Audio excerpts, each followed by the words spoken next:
শুধু পড়লে পড়ো সেই জলের ফোঁটার মতো যা এই সংসারকে জীবন দান করে, আর সেই ওঠার মধ্যেও কোনো কৃতিত্ব নেই, যেখানে অন্য কারোর কাঁধের ওপর পা রেখে উঠতে হয়।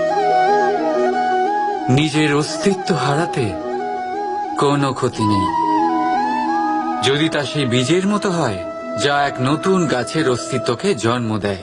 কিন্তু সেই অস্তিত্বের জন্মে কি লাভ যা অন্য কারোর স্বপ্নকে নস্যাৎ করে তৈরি হয়?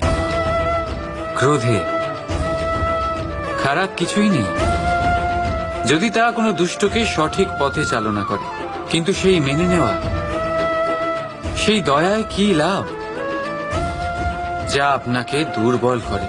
অর্থাৎ খারাপ বা ভালো কর্ম হয় না, শুধু সেটা কখন, কোন স্থানে, কিভাবে করা হবে সেই সিদ্ধান্ত খারাপ বা ভালো হয়। সঠিক সময় করলে তা হয় গুণ, নয়তো হয় ঘুণ, যা আপনাকে ভিতরে ভিতরে নষ্ট করে দেবে।